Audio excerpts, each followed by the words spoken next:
Hey, good morning, sports bettors. Matt here with OddsJam. In this video, got some NBA player props to lock in for you guys tonight. So admittedly, the past 2 days of these player props have been rough. Before that, I was on a great, insane hot streak. So we always knew that the shoe was going to drop when you're on a hot streak. Cold streak always follows. But the good news is that after a cold streak, a hot streak always follows after that as well. So we're hoping that the hot streak starts tonight. I have three plays for you guys that I have found using OddsJam, using the positive expected value page.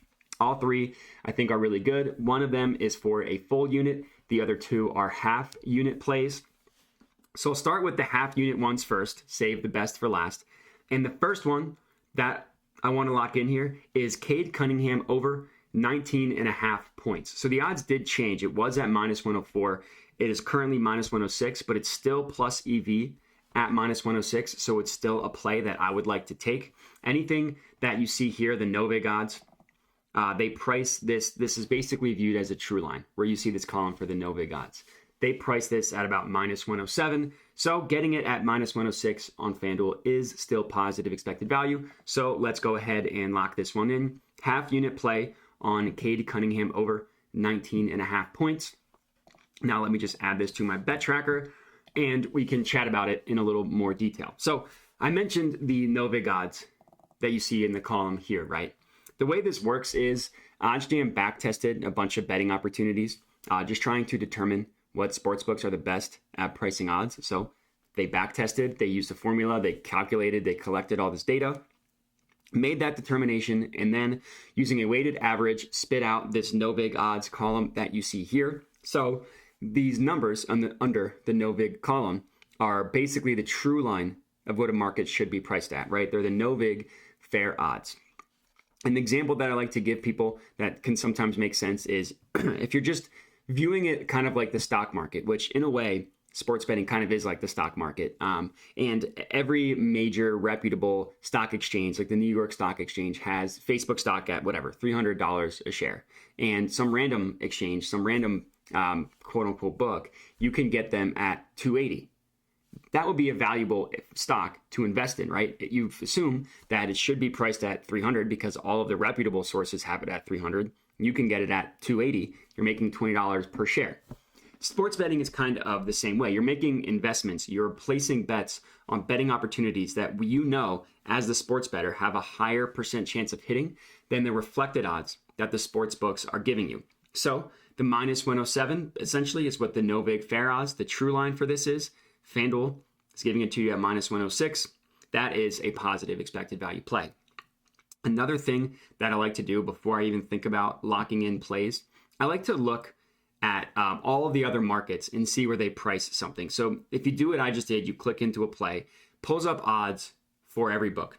We see Pinnacle, sharpest sportsbook in the world, has this at minus 128, Fox Bet minus 125, Bet Online, another sharp book, minus 118, DraftKings minus 125, Caesars minus 129. All of these books have the over as significantly more likely than what FanDuel is giving us at minus 106. If you're just looking at this and you ask someone that doesn't know anything about anything, say what number stands out here, they would say this minus 106 at FanDuel stands out as a mispriced line. Betting on opportunities that are outliers like this, that is a way to be profitable in the long run. Not only is it positive expected value, but FanDuel is the only book giving such a favorable price.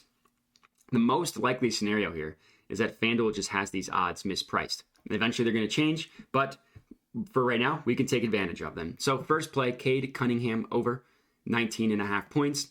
The next one, the next half unit play we're looking at, the odds changed on this one as well. Unfortunately, it's no longer plus EV, so I cannot lock that one in. Let me give this page a refresh, make sure that I'm constantly working with the best odds. So here is my full unit play. John Collins under 1.5 made 3-pointers.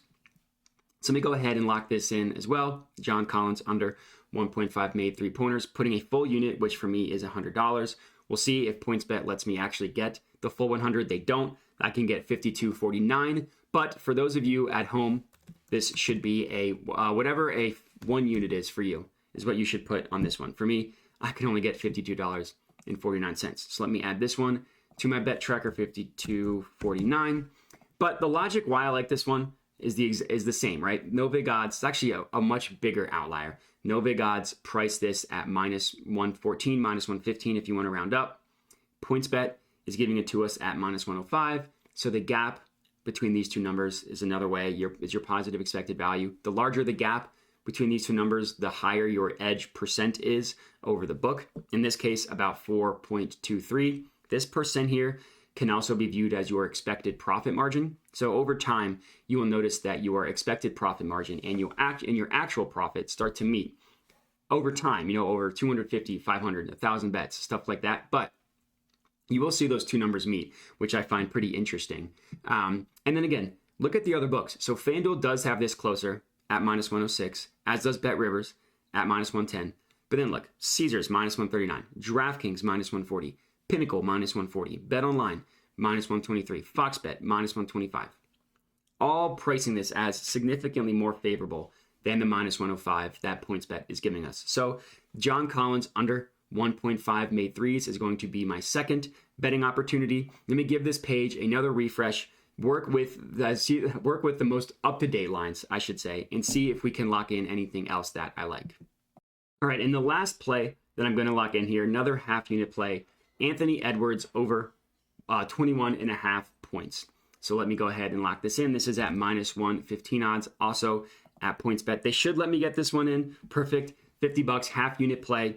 Let me add this one to my bet tracker as well. And it's the same logic why I like this one, right? The no vig line prices this at about minus 118. We can get it on PointsBet at about minus 115. I also like to play just from a handicapping perspective.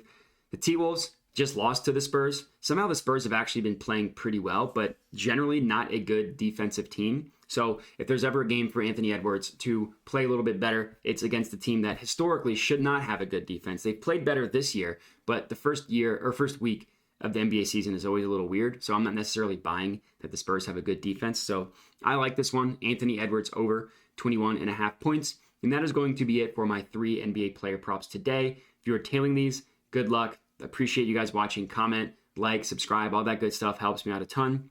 But enjoy the NBA slate tonight and have a good one.